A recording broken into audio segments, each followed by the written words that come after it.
nós somos estudantes de Direito da matéria de Meio Ambiente e Cidadania do professor Aloysio Gomes, da Faculdade FACAP, Petrolina.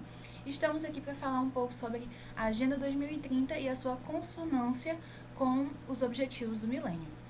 Meu nome é Samile e eu vou começar explicando um pouco o que é a Agenda 2030 e destrinchando sobre o primeiro objetivo e seus subtópicos. Bom, a Agenda 2030 ela foi adotada em setembro de 2015 por 193 Estados-membros da ONU e é um plano de ação global que reúne 17 Objetivos de Desenvolvimento Sustentável, os ODS, e 169 metas, que foi um resultado de um processo global participativo de mais de 2 anos e com o compromisso de seguir as medidas recomendadas no documento Transformando o Nosso Mundo, a Agenda 2030 para o Desenvolvimento Sustentável. A sua implementação teve início em janeiro de 2016 e deu continuidade à Agenda de Desenvolvimento Sustentável do Milênio, que foi de 2000 a 2015, e ampliando ali seu escopo. Os objetivos e metas, eles são integrados, eles abrangem as 3 dimensões do desenvolvimento sustentável, que é a social, a econômica e a ambiental, assim como o desenvolvimento econômico, a erradicação da pobreza, da miséria, da fome, a inclusão social, a sustentabilidade ambiental e a boa governança em todos os níveis, incluindo paz e segurança. E podem ser colocados em prática por governos, sociedade civil, setor privado e por cada cidadão comprometido com as gerações futuras. A Agenda 2030 ela afirma que para a gente colocar o mundo em um caminho sustentável é preciso tomar medidas ousadas e transformadoras. Os ODS, por sua vez, constituem uma ambiciosa lista de metas a serem cumpridas até 2030. O objetivo principal dessa nova agenda é não deixar ninguém para trás, ou seja, é imprescindível que todas as pessoas em todas as partes do mundo sejam parte dessa transformação, que elas façam parte dessa transformação que a Agenda 2030 quer trazer. Essa agenda ela também reflete os novos desafios de desenvolvimento e está ligada diretamente ao resultado da Rio+20, que ocorreu aqui no Brasil, no Rio de Janeiro, uma conferência da ONU, sobre o desenvolvimento sustentável, que ocorreu em 2012, em junho de 2012, na cidade do Rio de Janeiro. Agora, para a gente adentrar nos ODS de fato, vamos começar com o objetivo 1, que é acabar com a pobreza em todas as suas formas, em todos os lugares. Esse objetivo ele é dividido em 5 subtópicos e eu vou falar dos 3 primeiros, tá? Que é até 2030 erradicar a pobreza extrema para todas as pessoas em todos os lugares, atualmente medida como pessoas que vivem com menos de $1,25 por dia. O segundo subtópico é que até 2030 a gente reduza pela metade a proporção de homens, mulheres e crianças de todas as idades que vivem na pobreza, em todas as suas dimensões, e de acordo com as definições nacionais, e implementar em nível nacional medidas e sistemas de proteção social adequados para todos, incluindo pisos. Até 2030, atingir a cobertura substancial dos pobres e vulneráveis. Para o secretário-geral da ONU, Antônio Guterres, a tarefa de erradicar a pobreza e alcançar os objetivos de desenvolvimento sustentável nunca foi tão desafiadora, urgente e necessária como se tornou em 2020. Porque apesar dos obstáculos, a luta para erradicar ou ao menos reduzir substancialmente a pobreza no Brasil e no mundo continua, e há um longo caminho para a gente percorrer até 2030. É importante deixar claro que não há uma única definição de pobreza que seja universalmente aceita. Depende muito dos valores de cada sociedade e é determinado conforme a lógica de cada país. Mas, para traçar essas estratégias de combate, muitos governos e organismos internacionais adotam medidas baseadas nos rendimentos ou no poder de consumo de um indivíduo. Um dos indicadores mais conhecidos, por exemplo, foi desenvolvido pelo Banco Mundial e é o da linha da pobreza. Pelos critérios, são considerados extremamente pobres os indivíduos que dispõem de menos de $1,90 por dia ou cerca de R$300 mensais, em valores atuais. Pessoas com renda diária também abaixo de $5,50, aproximadamente R$875 por mês, também são consideradas como em situação de pobreza, mas não como em situação de pobreza extrema. Desde 1990, o número de pessoas em extrema pobreza no Brasil já diminuiu mais da metade, passando de 1,9 bilhão em 1990 para 643 milhões em 2020, o que atualmente representa 8,4% da população do globo, segundo os dados do Banco Mundial.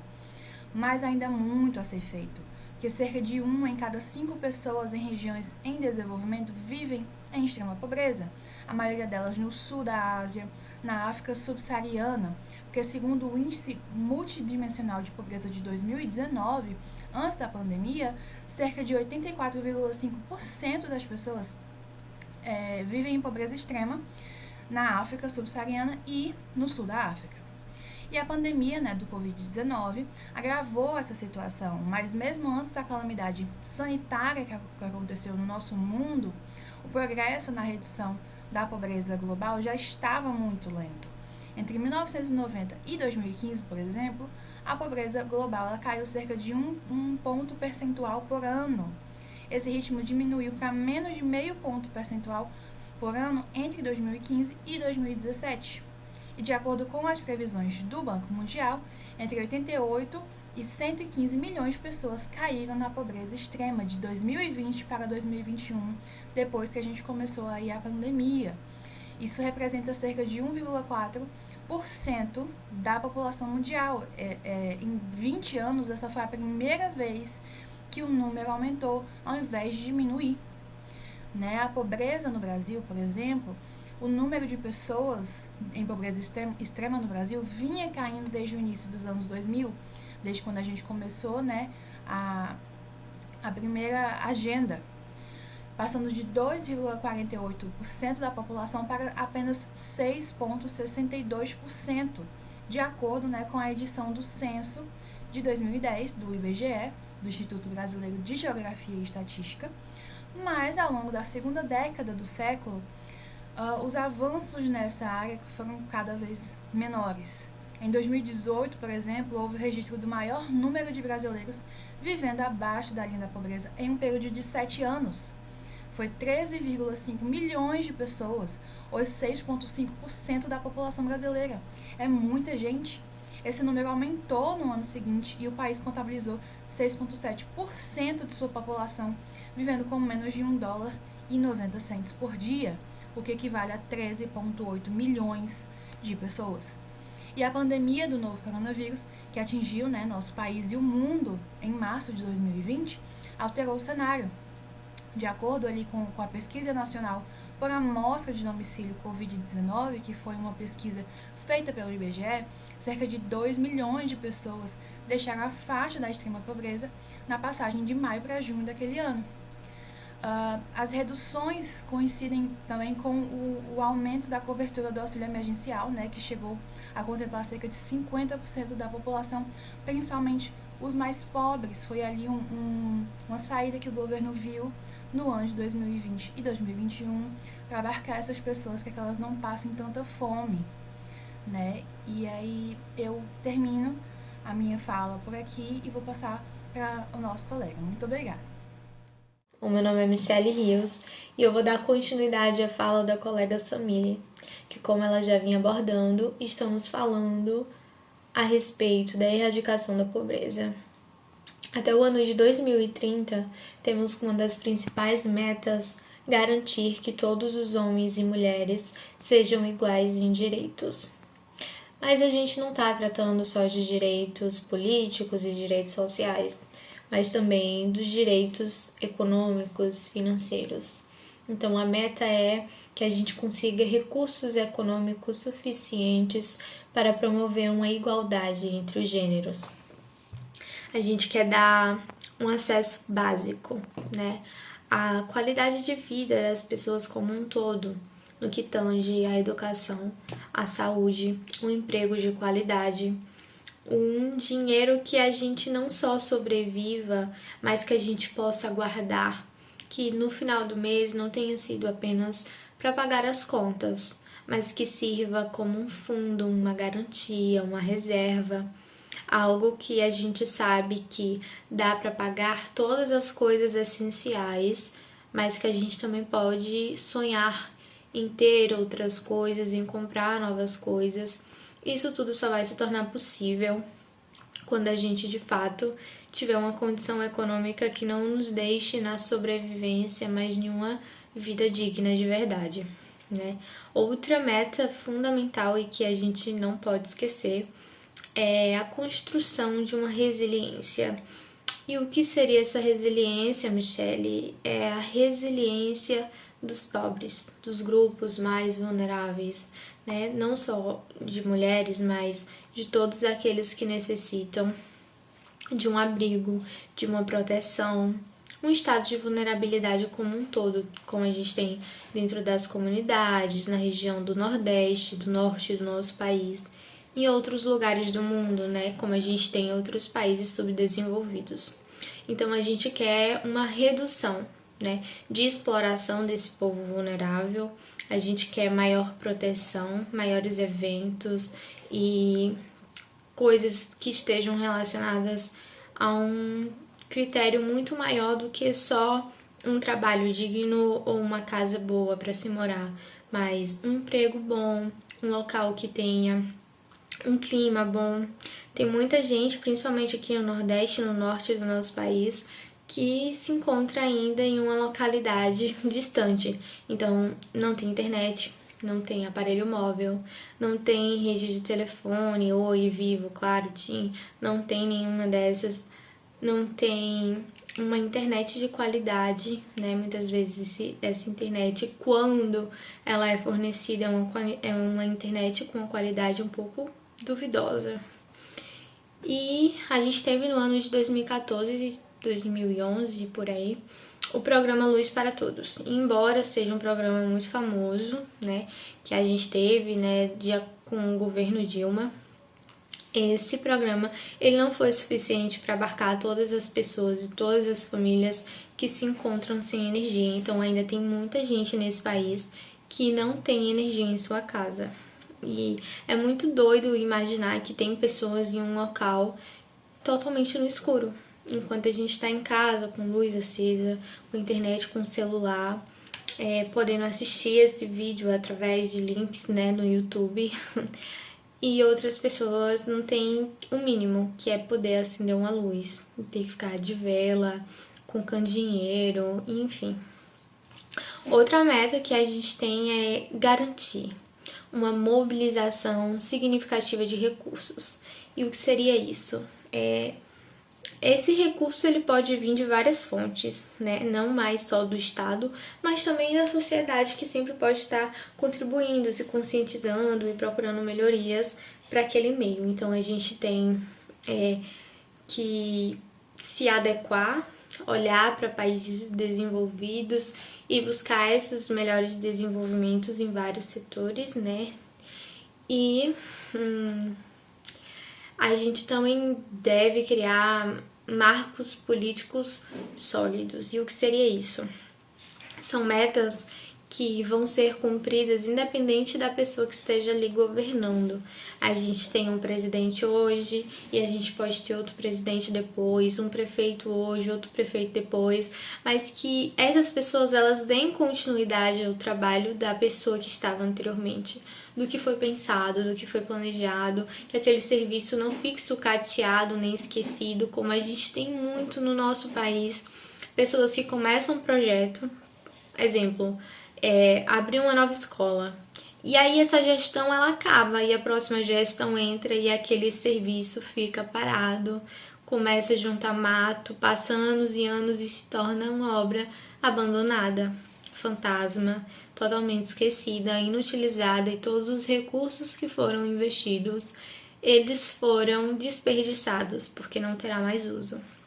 Então, eu acho que esse é um ponto muito importante que a gente deve pedir veementemente em todos os lugares do mundo, mas principalmente no nosso país, que as obras elas continuem, que esses recursos que foram investidos, eles não fiquem parados, que as próximas pessoas, eles utilizem os projetos anteriores, além dos novos que eles querem ter, mas que não se gaste o dinheiro que já foi investido, nem se esqueça de programas importantes para a população com base em egoísmo, em guerras de partido e de ideologia. Então a gente precisa desse marco de política sólida, consolidada, forte e que ultrapasse o lado das eleições, né, da candidatura e comece a olhar para a população com mais empatia, com mais zelo, com mais cuidado e com o objetivo de verdade de crescer e de fomentar o nosso país de ainda mais desenvolvimento. Eu vou passar a minha fala para a próxima colega que vai tratar de outro ponto fundamental e importante para o nosso debate. E muito obrigada! Olá pessoal, tudo bem? Eu me chamo Tawane Freire, sou aluna da FACAP do nono período B e estou aqui para dar continuidade à nossa apresentação, agora tratando do segundo Objetivo de Desenvolvimento Sustentável, de acordo com a Agenda 2030. Bom, o segundo Objetivo de Desenvolvimento Sustentável tem por titularidade Fome Zero e Agricultura Sustentável.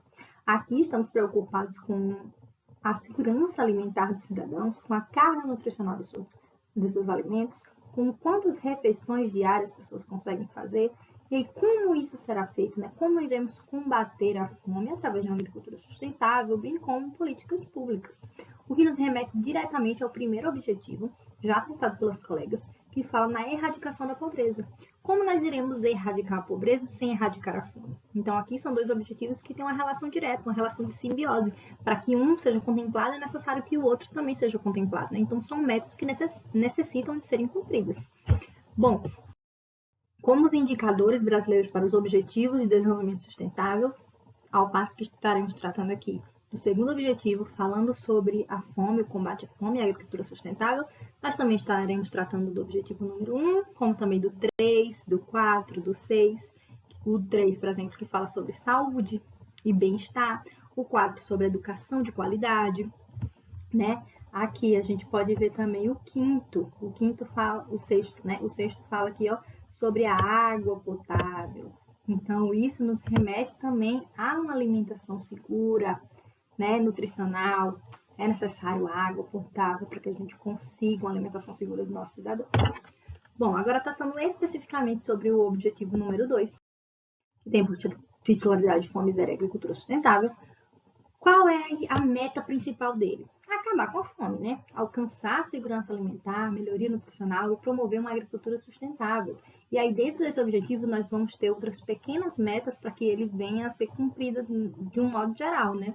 O objetivo 2.1, por exemplo, traz que até 2030 a gente deve buscar acabar com a fome e garantir o acesso de todos, em particular os pobres e pessoas em situações vulneráveis, incluindo crianças, alimentos seguros, nutritivos e suficientes durante todo o ano. O que é que aqui a gente está preocupado? Com os grupos mais vulneráveis, que geralmente são aqueles que não têm condição financeira para arcar com sua alimentação durante todo o ano, né? Fazer uma alimentação diária de 3 em 3 horas, com todas as alimentações corretas, da forma com que os nutricionistas indicam, com as calorias indicadas, para que vivam de forma digna.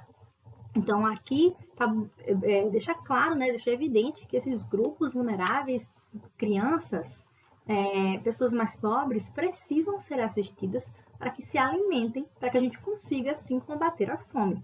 Um exemplo disso, né, é o programa Fome Zero. A gente não pode deixar de falar do combate à fome sem falar desse programa tão importante do nosso país. O programa Fome Zero ele foi criado em 2003 pelo governo federal brasileiro, durante o mandato de Luiz Inácio Lula da Silva, né, o ex-presidente, e aí buscava combater a fome e, consequentemente, combater as outras mazelas da sociedade, como a exclusão, desigualdade, desemprego. E aí tudo isso deveria ser feito por um conjunto de políticas públicas e também com a participação da Política Nacional de Segurança Alimentar e Nutricional, como se fosse um grande mutirão aí contra a fome, principalmente com o auxílio do governo federal, estadual, municipal, bastante preocupado em alimentar os cidadãos, né? Tinha como slogan o Brasil que come ajudando o Brasil que tem fome. Um dos coordenadores técnicos do programa era José Graziano da Silva e ele, em 2001, deu uma entrevista falando que 28% da nossa população vivia numa situação de miserabilidade, que passava fome, que tinha uma renda abaixo de $1 por dia. Então, precisava desse projeto para que a gente saísse dessa situação de fome no nosso país.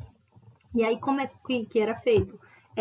Era um programa social que tinha distribuição de cupons, e aí você entregava esse cupom e trocava por um alimento, como está aí na imagem. Também uma ampliação aqui da carga nutricional nas merendas das escolas, né?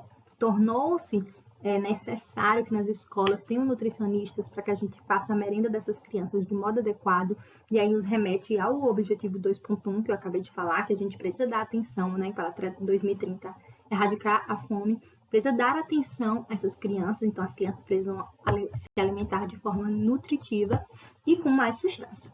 E aí esse programa foi um grande sucesso e com o passar dos anos ele foi evoluindo, se transformando, né? Foi quando ele foi incorporado pelo Bolsa Família. E aí, em 2014, a ONU nos deu a informação, né, fez um estudo do mapa da fome, e o Brasil já não fazia mais parte do mapa da fome. Pela primeira vez na história do nosso país, o Brasil sai do mapa da fome. Então, a meta, que era só para 2030, a gente consegue contemplar em 2014, durante a presidência da Dilma Rousseff, né? Então, foi um período muito bom, né? Uma coisa, assim, maravilhosa. Abaixo de 5% da população ainda estava numa situação delicada alimentar, mas já era uma situação incrível, né? 95% das pessoas se alimentando de modo seguro. Inclusive, em 2013, o Instituto Brasileiro de Geografia e Estatística, segundo a escala de experiência de insegurança alimentar, FIES, fez uma pesquisa lá em 2013 que já mais de 77% da nossa população estava se alimentando de modo seguro, e a gente ainda nem tinha saído do mapa da fome, né? Então, em 2014, essa situação melhora ainda mais. Então, aqui se dá isso. Segundo a ONU, tinham mais de 14 milhões de famílias assistidas pelo Bolsa Família. E essa assistência gerou um aumento na riqueza alimentar das pessoas, que tinham como prover a sua alimentação, tinham como pagar a sua alimentação. E assim melhoraram a sua condição, né, de alimentação, e consequentemente gerou 21 milhões de empregos e um aumento de 71% no valor do salário mínimo. Então aqui a gente vê nitidamente a importância da alimentação para o crescimento nas outras áreas da sociedade, para além da dignidade dos seres humanos, né? Mas eu tenho uma crítica a trazer a respeito do tema, porque o Bolsa Família foi cortado, né, pelo governo atual.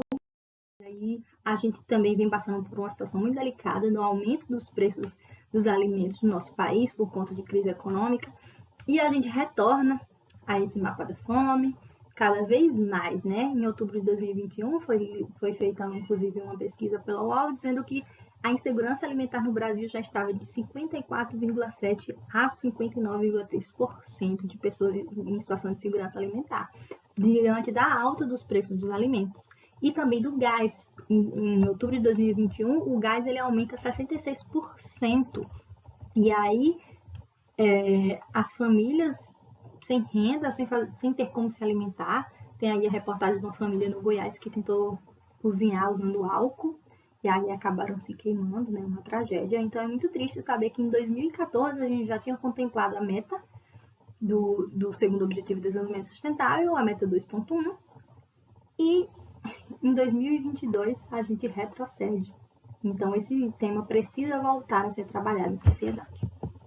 Bom, agora tratando sobre a meta 2.1, também busca que até 2030 a gente acabe com todas as formas de má nutrição, incluindo atingir até 2015 as metas acordadas internacionalmente sobre nanismo e caqueixa em crianças menores de 5 anos de idade, e atender às necessidades nutricionais dos adolescentes, mulheres grávidas, lactantes e pessoas idosas. Aqui nós estamos diretamente preocupados com a boa nutrição, ou seja, com o caráter alimentar correto, e principalmente nos primeiros anos de idade das crianças, que é muito importante, como também das mulheres grávidas. Aqui, mais uma vez, nós estamos protegendo os grupos mais vulneráveis.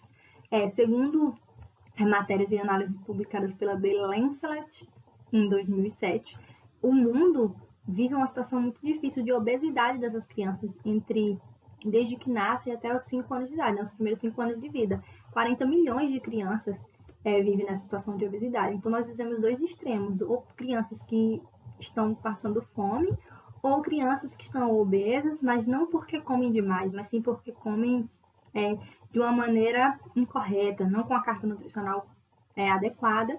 E o problema aqui não é o peso, mas sim as consequências futuras, né? Essas crianças em situação de obesidade nos primeiros anos de vida podem desenvolver diabetes, doenças cardiovasculares e tudo mais. Uma crítica que eu faço aqui é contra as políticas para as pessoas com nanismo. A gente vê pouquíssimos falar sobre o assunto.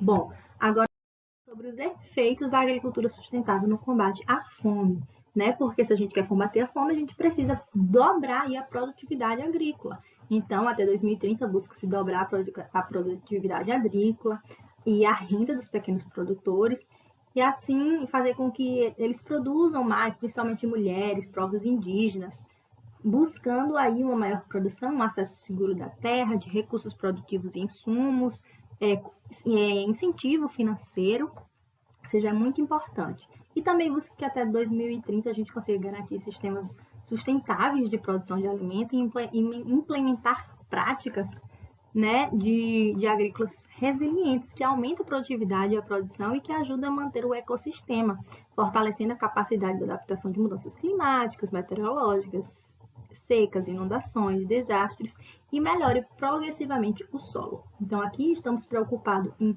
produzir mais, mas produzir sem tanto impacto na nossa sociedade, no nosso ecossistema. Então é isso.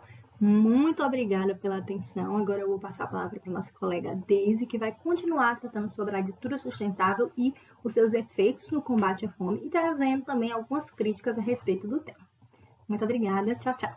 Olá, meu nome é Daisy e eu darei seguimento ao objetivo 2. Eu fiquei com 2.5 e suas ramificações. Ele fala sobre a diversidade genética do bioma brasileiro e do bioma mundial, bem como a sua manutenção através de um banco de dados.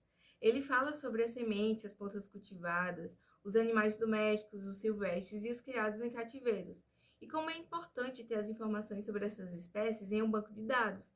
Assim, possa ter uma pesquisa melhor, tendo benefícios tanto na questão acadêmica quanto na questão monetária. O ponto 5, ele fala também sobre as pesquisas e como é necessário um aumento de investimento nelas. Inclusive, houve uma corporação dos países amigos que assinaram a Agenda 2030. Esses investimentos nas pesquisas, eles são necessários para haver melhorias na infraestrutura rural, porque assim eles podem ocorrer uma expansão no setor agrícola, né? Ajudando a desenvolver melhores tecnologias e, dessa forma, auxiliar o crescimento da capacidade agrícola no país do segundo e do terceiro mundo, ajudando a crescer em acordo com a capacidade agrícola de outros países mais desenvolvidos. De acordo com um estudo realizado em 2020, 720 milhões e 811 milhões de pessoas passaram fome no mundo todo. Segundo o documento, desse total, mais de 118 milhões de pessoas começaram a passar fome em razão da pandemia. E o objetivo 2, a Agenda 2030, ele vai falar justamente sobre como acabar com a fome, né, mundial. E o seu quinto ponto, ele fala também sobre os pequenos agricultores e como a gente deve ajudá-los a propagar a sua produtividade, né? Incluindo também mulheres e grupos indígenas, para que elas possam ajudar a aumentar a renda familiar. Aqui no Brasil, por exemplo, existe o Programa Nacional de Desenvolvimento da Agricultura Familiar, que é o PRONAF, que serve para financiar projetos indígenas, individuais, coletivos e desses agricultores familiares para poder ajudar na geração de sua renda e também nos assentados da reforma agrária. Esse apoio financeiro, ele é oferecido para atividades agropecuárias, para implementar, ampliar e até modernizar a estrutura, né, da produção, além do estabelecimento rural ou de áreas rurais próximas. O PRONAF, ele também tem garantia de safra para os pequenos agricultores, que sofrem com as perdas de sua safra, seja por excesso ou por falta de chuva. Então, o PRONAF, eles ajudam esses agricultores para não perderem toda a sua renda por causa dessa safra, né, por perder a sua safra. Contudo, pelo quarto ano consecutivo, né, do governo Bolsonaro, eles vêm cortando o crédito da agricultura familiar. A desculpa do Banco Nacional de Desenvolvimento Econômico e Social, que é o BNDES, para a suspensão das contratações de créditos do plano anual da safra, é a falta de orçamentos e o recurso previsto para a subvenção do PRONAF não serem suficientes devido à elevação da Selic, né? Sobre a pesquisa científica no Brasil, temos a empresa brasileira do pesquisador pecuário, que é a Embrapa, que é muito famosa e referência por vários outros países, que procura a melhoria da produtividade e também haver menos impacto ao meio ambiente, né, em relação à agricultura. Essa empresa ela atua em um plano ABC, que são os grupos de gestores individuais do plano setorial e na mitigação e adaptação às mudanças climáticas. Na consolidação da economia baixa de emissão de gases carbônicos também na agricultura, que vai buscar formas de produção menos agressivas e produzir alimentos, né, para suas famílias e gerando uma agricultura mais sustentável, de forma que não destrua tanto o meio ambiente.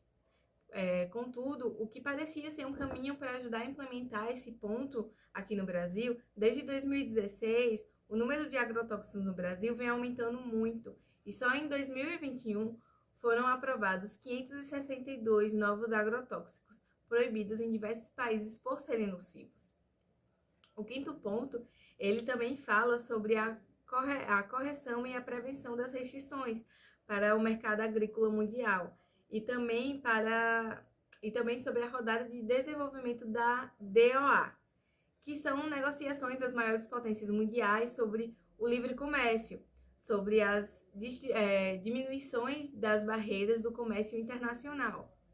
Porém, algumas questões ainda estão sendo debatidas, né, fortemente discutidas nessas rodadas que aconteceram, né, em Cancún, em Paris, em Genebra, em Hong Kong. Ainda não existe um consenso sobre essa abertura das barreiras, porque existem países que eles não se sentem aptos a concorrerem com essas potências. Então, eles se preocupam com o possível desemprego. Exemplo, se um país como o Brasil, eles querem que os Estados Unidos eles diminuam os subsídios e diminuam os custos de produção desse produto, né, de um produto, ele, em troca, né, os Estados Unidos ele vai querer uma maior abertura desses países para seu livre comércio, para que eles vendam mais seus produtos aqui no país, o que possivelmente pode gerar um desemprego no país.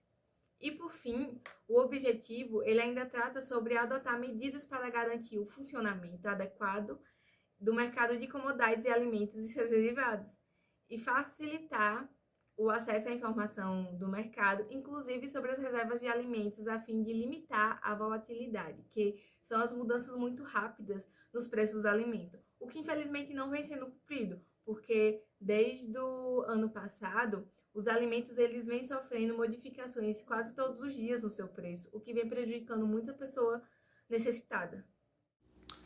Olá, meu nome é Honorato e eu fiquei com o tópico 3 da Agenda de 2030. A Agenda de 2030, tópico 3, fala sobre a melhoria da saúde de toda a população no geral.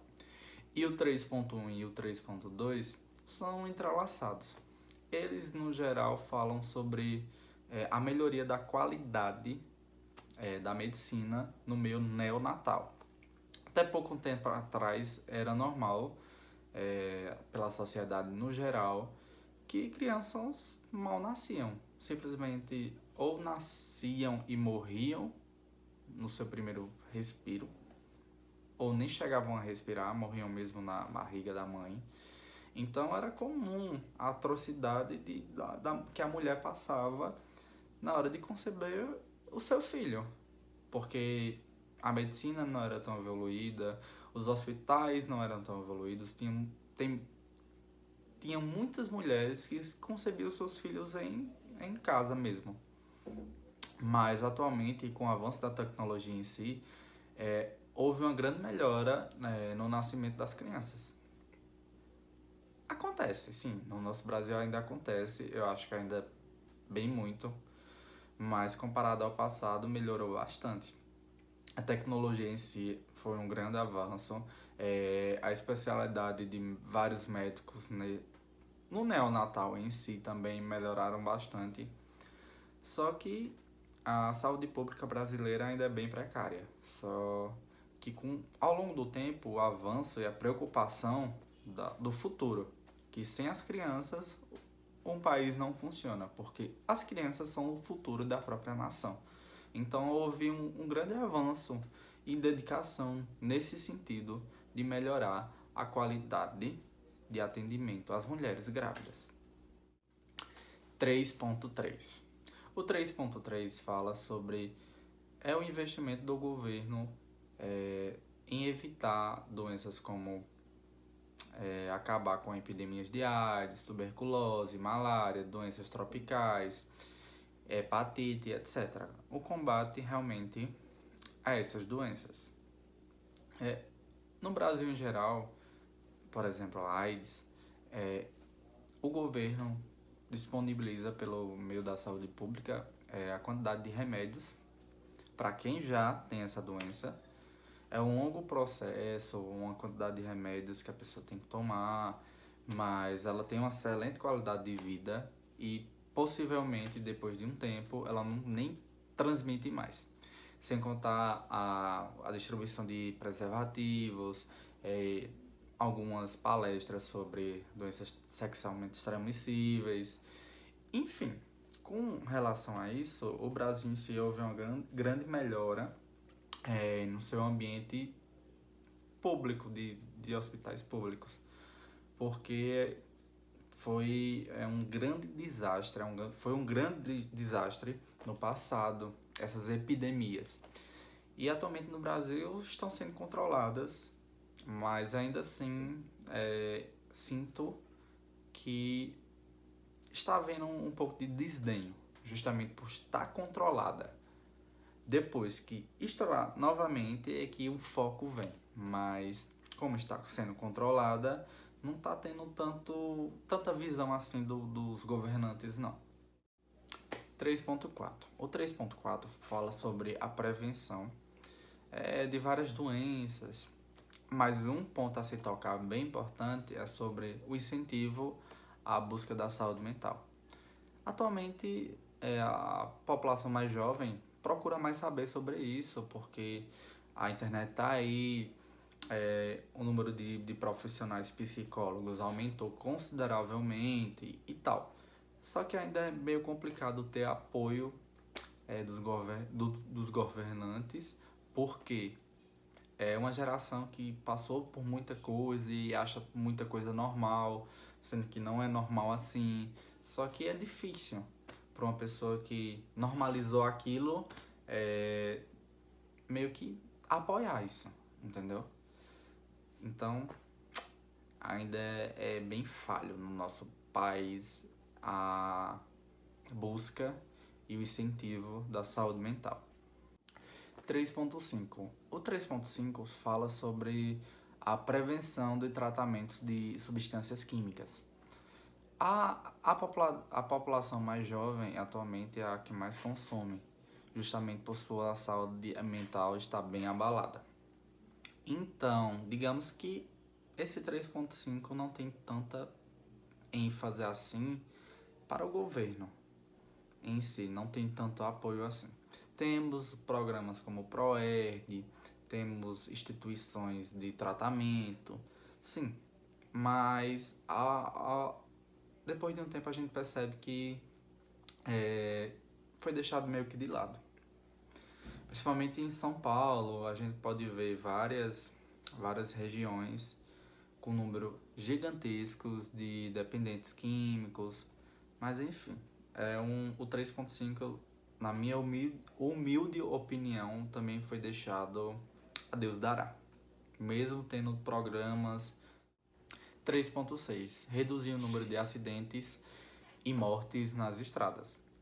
Houve sim uma melhoria em todo o território brasileiro de construções de estradas, só que nem sempre essas estradas são de qualidade. Também há um foco de fiscalização, tem a lei seca também. Então, O número consideravelmente reduziu sim, mas ainda é algo que tem que se observar, principalmente para os caminhoneiros que pegam estradas. Algumas estradas são só de terra e quando chove pode causar um número de acidentes gigantesco, mas sim, há uma prevenção desses acidentes. E por fim, 3.7. O 3.7 é bem complicado, principalmente no atual governo, que fala sobre a educação sexual, que fala também sobre a reprodutividade, incluindo planejamento familiar, informação, educação, bem-estar, integração da mulher. Por que é complicado nesse governo? Porque nesse governo se incentiva mais a não fazer do que a prevenção. Já tentou falar para um jovem não fazer alguma coisa? Porque simplesmente ele vai ter mais vontade de fazer aquela coisa, independente de qualquer coisa. Então, nesse atual governo, teve um retrocesso gigantesco sobre a saúde sexual, principalmente da autonomia da mulher em si. Então, a política não faça. A política não é o que deveria ser certo. Estudar, ensinar, precaver. Mas nesse governo em si, a educação sexual da mulher e a liberdade dela está basicamente um desastre. Olá, eu sou a aluna Monique Alinda e dando continuidade ao que meus amigos já abordaram aqui em relação à Agenda 2030, eu vou falar sobre o objetivo de bem-estar e saúde no Brasil. Bom, tendo em vista a Agenda de 2030, com a ajuda das Nações Unidas, vou falar sobre atingir a cobertura universal à saúde, incluindo a proteção de riscos financeiros, o acesso a serviços à saúde, acesso a serviços essenciais à saúde, que tenham qualidade, que consigam e viabilizam o acesso a medicamentos importantes, né, essenciais, e também a vacinas que são de suma importância por trazerem uma segurança à saúde no país e também que eles sejam feitos de maneiras mais seguras e eficazes em relação à sua qualidade, que o preço seja acessível para toda a população. Esse é um dos pontos que encontramos na Agenda 2030. No nosso cotidiano brasileiro, podemos observar a implementação desse ponto através de uma estrutura capacitada na saúde e bem-estar dos seus cidadãos. Temos, assim, o programa do SUS, que nele podemos ter acesso ao medicamento previstos na Rename. A gente vai poder ter por meio de prescrição, feita por um profissional da área de saúde, devendo estar em conformidade com os protocolos clínicos e diretrizes terapêuticas que está prevista nas normas do SUS. Além do Estado fazer isso, ele viabiliza a entrega de medicamentos de graça para as pessoas que precisam e não possuem condições socioeconômicas, estão em vulnerabilidade. Para realizar a compra, ressalte que hoje em dia tem o programa da farmácia popular. Foi uma alternativa que encontraram para a população ter acesso aos medicamentos considerados essenciais, visando alcançar as diretrizes da Política Nacional da Assistência Terapêutica Farmacêutica no país, fazendo assim que a população consiga comprar medicamentos com até 90% de redução em seus valores no mercado. Outro ponto que é importante ressaltar, destacar, é que até 2030 a agenda visa reduzir substancialmente o número de mortes e doenças por produtos químicos perigosos em relação à contaminação e poluição do ar e água no solo, e do solo também. Como se sabe, tais prerrogativas são possíveis de evitar por meio de fiscalização dos órgãos competentes. Contudo, no Brasil, existe uma punição para as pessoas que violam as leis e normas acerca da contaminação do ar, da água e do solo. Só que existe uma grande dificuldade em colocar em prática essa fiscalização e também a coação acerca dessas atitudes que vão trazer grandes consequências ao meio ambiente e subsidiariamente à população, ao ser humano, porque quando se tem a contaminação da água, do solo e do ar, posteriormente vai haver doenças e, portanto, existe uma grande falha na fiscalização no nosso país, que em grande maioria não acontece. Então, logo, muitas pessoas ainda continuam fazendo atitudes contra o nosso ordenamento jurídico, contra a nossa legislação, que visam proteger o meio ambiente. E desta maneira faz com que seja difícil o alcance de redução de mortes no nosso país por questões ambientais dessa prerrogativa. Além disso, existe também um ponto da Agenda 2030 que visa fortalecer a implementação da Convenção do Quadro de Controle do Tabaco em todos os países que estão dentro e que devem estar em conformidade com a Agenda 2030. No Brasil, atualmente, possui o Programa Nacional de Controle do Tabagismo, tendo como destaque por articular a implementação de educação, comunicação, transparência e treinamento e conscientização da população, e principalmente para as pessoas que são usuárias do tabaco.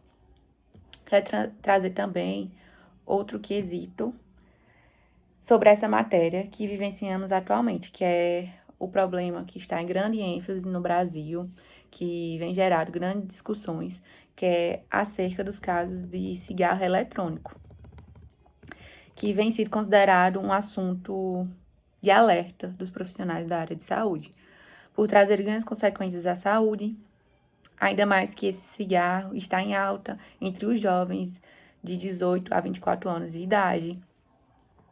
Essa é a parcela de pessoas que são bastante comum utilizarem esse cigarro. Ademais, é importante salientar que no Brasil é proibida a utilização de cigarro eletrônico, pois é proibida a comercialização, a importação e a propaganda desse produto. O famoso pendrive, que é assim que muitos jovens chamam, pode trazer riscos semelhantes ou maiores que outras formas de uso de tabaco, tendo em vista que esses tipos de dispositivos possuem altos índices de tabaco ou de nicotina e outras substâncias nocivas em sua composição, causando dependência química e pode levar milhões de pessoas ao adoecimento e à morte. Ele está em grande destaque também porque se vê relato de jovens, de adolescentes, tendo comprometimento nos seus pulmões.